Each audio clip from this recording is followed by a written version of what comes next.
पाकिस्तान और सऊदी अरब में इक्तिसादी ताउन का फ्रेमवर्क शुरू करने पर इत्तफाक। तरजीही शोबों में तवानाई, सनत, कानकुनी, इंफॉर्मेशन टेक्नोलॉजी, ज़राअत और ग़ज़ाई तहफ़्फ़ुज़ शामिल।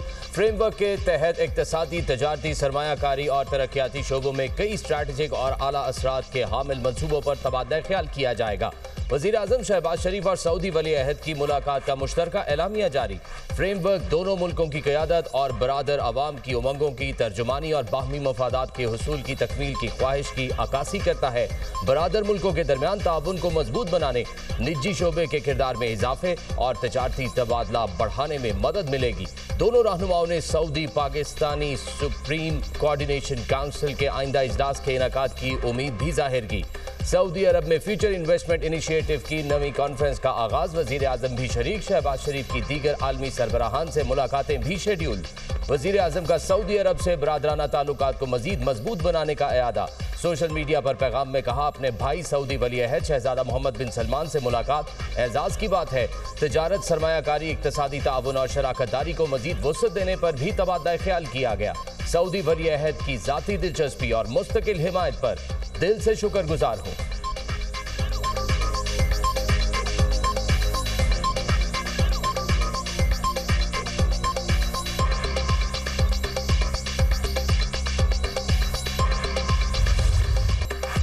फील्ड मार्शल सैयद आसिम मुनीर का मिस्र, उर्दन और सऊदी अरब का तारीखी दौरा कामयाब मिलिट्री डिप्लोमेसी की शानदार मिसाल करार। मिस्र, उर्दन और सऊदी क़यादत का पाकिस्तान की मुसल्लह अफ़वाज पर मुकम्मल एतमाद का इजहार। फील्ड मार्शल के अहम दौरों में इंसदाद दहशतगर्दी, दिफाई ताउन और इंटेलिजेंस इश्तराक पर अहम बातचीत। दौरा मुस्लिम ममालिक के दरमियान अस्करी इत्तेहाद और यकजहती की मजबूत अलामत। पाकिस्तान का खित्ते में अमन, इस्तेहकाम और मुश्तरका सलामती के लिए कलीदी किरदार उजागर हुआ। फील्ड मार्शल की फ़ाल अस्करी सिफारतकारी पाकिस्तान के आलमी वक़ार में इजाफे का बाइस है। मार्का हक के बाद कामयाब मिलिट्री डिप्लोमेसी की बदौलत पाकिस्तान आलमी उफ़क़ पर अपने मजबूत और बावकार तशख़्ख़ुस के साथ उभर रहा है।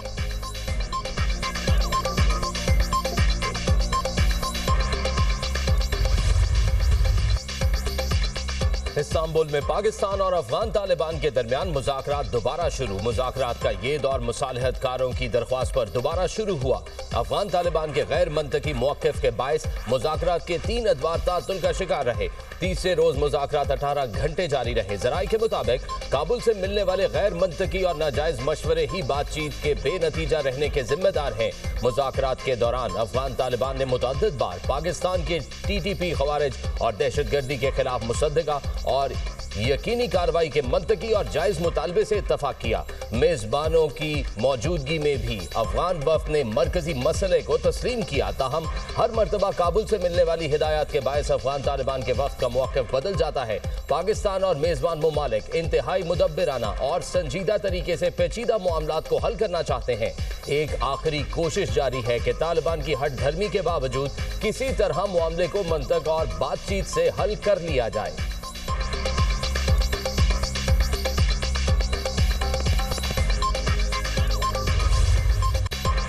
वज़ीर आज़म आज़ाद कश्मीर इस्तीफा देंगे या तहरीके अदम एतमाद लाई जाएगी, फैसला जल्द मुतवक्की। पीपल्स पार्टी का 36 अरकान की हिमायत हासिल होने का दावा। 52 के ऐवान में वज़ीर आज़म बनाने या हटाने के लिए 27 वोट दरकार। कानून साज असम्बली का इजलास किसी भी वक्त तलब किए जाने का इम्कान। वज़ीर आज़म के लिए पीपल्स पार्टी की तरफ से चौधरी यासीन और लतीफ़ अकबर के नाम ज़ेर गौर। वज़ीर आज़म आज़ाद कश्मीर चौधरी अनवारुल हक का इस्तीफा देने से इनकार। कहते हैं किसी के पास नंबर्स पूरे हैं तो अदम एतमाद ले आए, सामना करूंगा।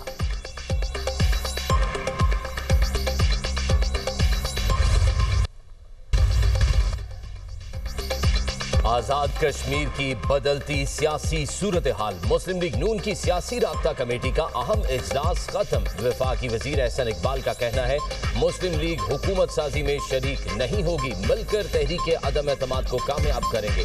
उम्मीद है आने वाली हुकूमत जल्द अज जल्द आज़ादाना मुनसिफाना इंतखाबात कराएगी। एक फरीक हुकूमत साजी करता है तो दूसरा अपोजिशन में किरदार अदा करेगा।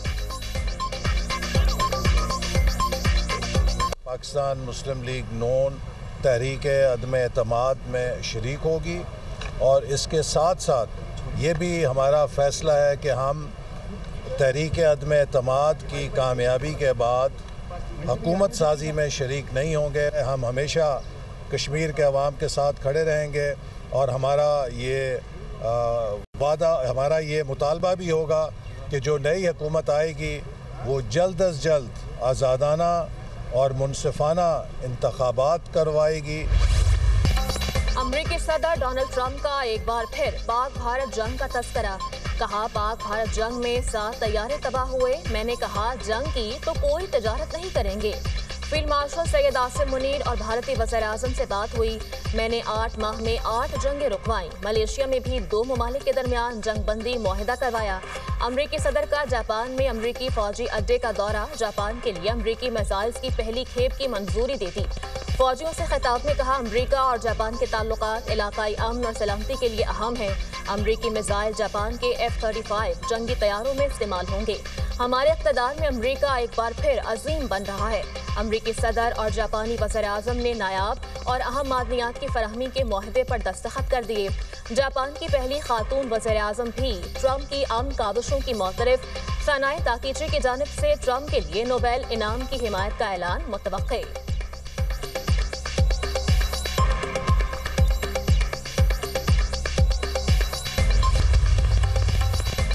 पंजाब में स्मोक का राज बरकरार। मुल्तान की फजा इंतहाई आलूदा। AQI 247 तक पहुंच गया। गुलशन कॉलोनी 501। ज़राई यूनिवर्सिटी का एयर क्वालिटी इंडेक्स 475 को छू गया।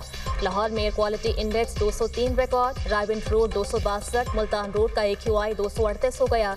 फैसलाबाद में AQI 240 रिकॉर्ड। तिब्बी माहिरीन के शहरियों को बिला ज़रूरत घरों से ना निकलने और मास्क का इस्तेमाल यकीनी बनाने की हिदायत।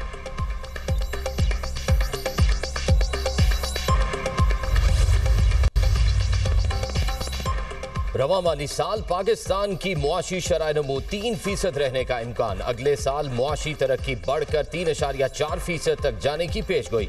रवा माली साल महंगाई की शरह 7.2% रहने की तवक्को। आइंदा माली साल में महंगाई की शरह 6.8% रहने का तखमीना। गुर्बत की शरह 21.5% रहने का इम्कान। आलमी बैंक ने पाकिस्तान बारे डेवलपमेंट आउटलुक रिपोर्ट जारी कर दी।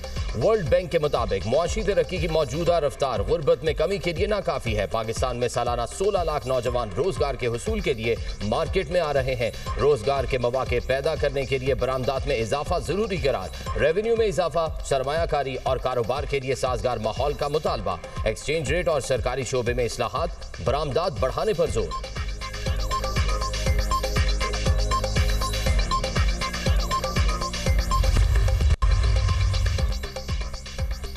रिश्वत लेने का मुकदमा। NCCIA के अफसरान का जिस्मानी रिमांड मंजूर। जुडिशल मजिस्ट्रेट ने महफूज किया गया फैसला सुना दिया। अदालत ने एडिशनल डायरेक्टर सरफराज चौधरी समेत दीगर तमाम मुल्जिमान का जिस्मानी रिमांड मंजूर कर लिया। मुल्जिमान 3 दिन के जिस्मानी रिमांड पर FIA के हवाले। NCCIA के एडिशनल डायरेक्टर चौधरी सरफराज और दीगर के खिलाफ FIR मंजर आम पर आ गई। मुकदमा डक्की भाई की अहलिया उरूब जुतोई की मुद्दत में दर्ज किया गया। FIR के मतन के मुताबिक डक्की भाई की फैमिली से मजमूई तौर पर 90 लाख रुपए की रकम बतौर रिश्वत वसूल की गई। तफ्तीशी अफसर NCCIA शुएब रियाज ने डक्की भाई को रिलीफ दिलवाने के लिए 60 लाख रुपए लिए। तफ्तीशी अफसर ने अपने फ्रंटमैन के जरिए ये रकम वसूल की।